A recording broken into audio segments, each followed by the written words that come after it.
I'm Bonnie.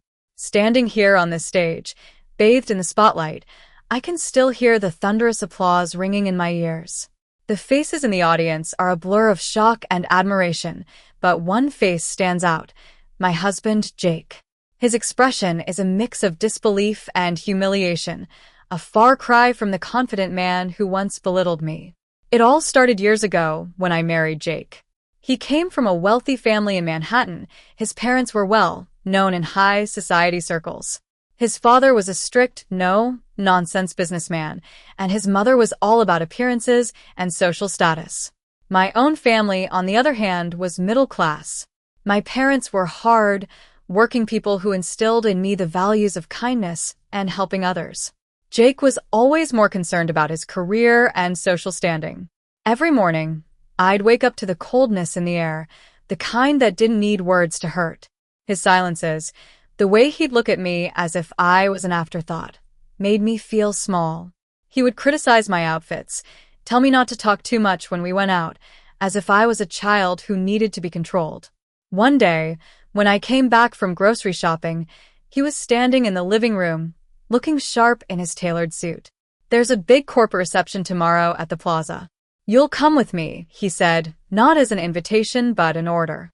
He then started to nitpick about my appearance, saying I needed to look more appropriate, as if I didn't belong in his world. What he didn't know was that for the past 5 years, I'd been working tirelessly behind the scenes. I founded the Kids Care Foundation, a nonprofit dedicated to helping families with sick children. I'd spent countless late nights researching grant proposals, reaching out to doctors and social workers, and making phone calls to anyone who would listen. It was a labor of love, and it had become the core of my life. The next morning, Jake insisted I go to an upscale beauty salon. As I walked into the salon, I was met with a polite but distant smile from the receptionist. In the waiting area, there were a group of women, wives of executives and bankers. They were dressed in expensive furs and designer clothes, and they were laughing and gossiping. One of them noticed me and asked what I did. When I told them I worked with a children's foundation, they scoffed. "Oh, charity cute," one of them said. Another added, "Well, that explains the outfit." But there was one woman, a well-known philanthropist named Lily. She seemed to recognize the name of my foundation. Before she could say anything, the stylist called my name. As I followed the stylist deeper into the salon, I could still hear their whispers, but I didn't let it bother me. I knew that tomorrow, the world would see me for who I really was. That evening, Jake went out to meet a colleague for dinner, leaving me alone in the apartment. My phone buzzed with messages from my deputy, Sarah, and the board chairman, Tom. Everything was set for tomorrow's International Humanitarian Impact Award ceremony. The UN delegation had confirmed their attendance. It was bigger than we'd expected. As I sat at the dining table, I thought back to the beginning. 5 years ago, I sat at this very table with just a notepad, a laptop, and a determination to help families in need.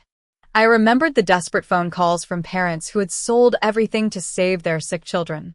I remembered the victories, like when we helped a little girl named Lily with a congenital heart defect get the surgery she needed. I considered telling Jake about the award, but I knew he'd either dismiss it or try to take credit. So, I decided to keep it a secret, waiting for the right moment for the truth to be revealed.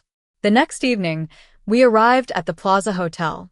Jake was constantly whispering instructions in my ear, telling me to blend in and not make a scene. When we entered the ballroom, his colleagues barely paid attention to me.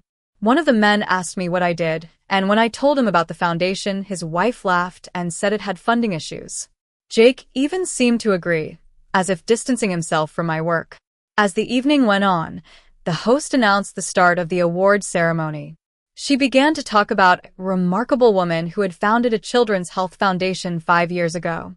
She described how this woman had built a national network of volunteers and secured over $12 million in funding to support hundreds of families across more than 20 states. Jake was impressed, not knowing that the woman he was admiring was sitting right beside him. Then, the moment of truth arrived. The host announced, "The International Humanitarian Impact Award goes to Bonnie." The room erupted in applause. Jake's face turned white, and he sat there, frozen. I stood up and walked towards the stage, feeling a sense of calm and purpose. The spotlight followed me, and I could hear the whispers of the guests. That's her. How did we not know? On stage, I began my speech. I talked about the humble beginnings of the foundation, the challenges we faced, and the families we'd helped. I also mentioned the person close to me who had thought my work was a waste of time. I could feel Jake's discomfort as I spoke, but I didn't care. I wanted the truth to be heard. After the ceremony, Jake pulled me outside onto a balcony. He was angry and confused, accusing me of hiding the truth. I told him that he had never asked, never listened. He tried to make me explain to others that he had supported me, but I refused. I told him that he had always seen me as an accessory, not a partner. I took off my wedding ring and placed it in his hand. I told him that I was no longer his to manage. As I walked back into the hall, I felt a sense of freedom. 3 months have passed since then. The Kids Care Foundation has grown exponentially. Donations have poured in, and we've received invitations to collaborate with major medical centers.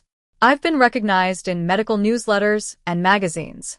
One afternoon, as I left a meeting, I saw Jake standing outside my foundation's office, holding a bouquet of white tulips, my favorite. He said he missed me and was proud of me, but I could see the calculation in his eyes.